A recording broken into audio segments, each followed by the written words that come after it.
Hello नमस्ते सञ्जय फेरि अर्को नयाँ भिडियो लिएर उपस्थित भएको छु। आजको भिडियोमा चाहिँ ड्र्याग 4 इलेक्ट्रोनिक ग्याजेट लिएर आएको छु र यो कसरी इजी तरिकाले चाहिँ डिसेम्बल गर्न सकिन्छ भनेर चाहिँ मैले आजको यो भिडियोमा चाहिँ लिएर आएको जुन ड्र्याग 4 लाई चाहिँ डिसेम्बल गर्न जाँदैछौँ। मेरो भिडियो कस्तो लाग्छ प्लिज लाइक कमेन्ट र सेयर गरिदिनु होला। साथै नयाँ भ्युअर्सहरु मेरो च्यानल भिजिट गर्दै हुनुहुन्छ मेरो च्यानल चाहिँ सब्स्क्राइब पनि गरिदिनु होला। साथै बेल आइकन पनि प्रेस गरिदिनु होला।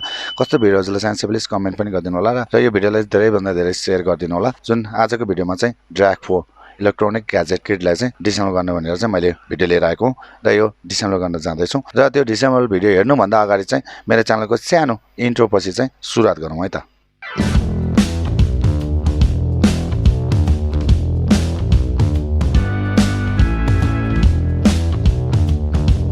इलेक्ट्रोनिक ग्याजेटलाई चाहिँ डिसेम्बल गर्न जाँदैछौँ र यसमा 2 स्टारमा छ र साइडमा 2 स्टारमा छ। यहाँ देख्न सकिन्छ T5 लाग्छ यो स्टारमा हो। यसलाई खोलौँ।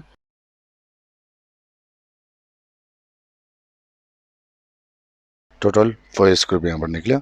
अब यसलाई हामीले बाहिर तान्दा आउँदैन र यसले होल्ड गरेपछि हुन्छ।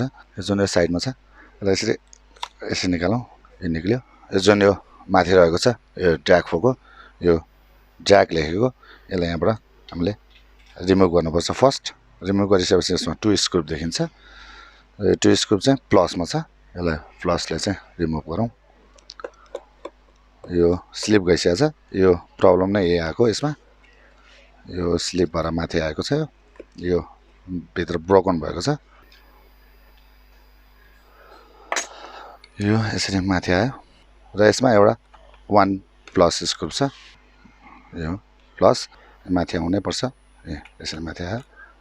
यसरी बाहिर निक्ल्यो। प्लस स्क्रुमा छ 1 2 3 4 स्क्रु खोलिसकेपछि यो बोर्ड बाहिर निक्लिन्छ। यसरी चाहिँ यसलाई हामीले इजी तरिकाले यहाँबाट निकाल्न सक्छौँ र यसमा चाहिँ हामीले स्क्रु नदेख्ने कारणले चाहिँ यसलाई कसरी रिमुभ गर्ने भन्ने चाहिँ हुन्छ। यो फर्स्ट यो स्क्रुलाई चाहिँ यसले चाहिँ यसरी राखेको हुन्छ। फर्स्ट यसलाई हामीले रिमुभ गर्नु पर्यो। 4 स्क्रु चाहिँ यहाँबाट रिमुभ गरिसकेपछि यो यसरी बाहिर निक्लिन्छ। अब यसमा चाहिँ म्याक्सिमम प्रब्लम आउने भनेको जुन यो होल्ड गरेर बस्ने छ यो अलरेडी नै ब्रोकन भइसकेको छ। यस कारणले चाहिँ माथि आएको। यसलाई चाहिँ रिपेयर गर्नुपर्छ। यो प्रब्लमले चाहिँ आएको यो रिपेयर चाहिँ पछि गर्नेवाला छु। यसलाई चाहिँ फर्स्ट कसरी चाहिँ डिसेम्बल गर्ने भनेर चाहिँ मैले यो भिडियो लिएर आएको। ड्र्याग 4 इलेक्ट्रोनिक ग्याजेटलाई चाहिँ इजी तरिकाले चाहिँ डिसेम्बल गर्न सक्छौँ भन्दै मेरो भिडियो कस्तो लाग्छ प्लिज लाइक कमेन्ट र सेयर गरिदिनु होला। साथै नयाँ भ्युअर्सहरु मेरो च्यानल भिजिट गर्दै हुनुहुन्छ मेरो च्यानल चाहिँ सब्स्क्राइब पनि गरिदिनु होला। साथै बेल आइकन पनि प्रेस गरिदिनु होला। कस्तो भिडियोजलाई चाहिन्छ प्लिज कमेन्ट पनि गरिदिनु होला र यो भिडियोलाई धेरै भन्दा धेरै शेयर गरिदिनु होला।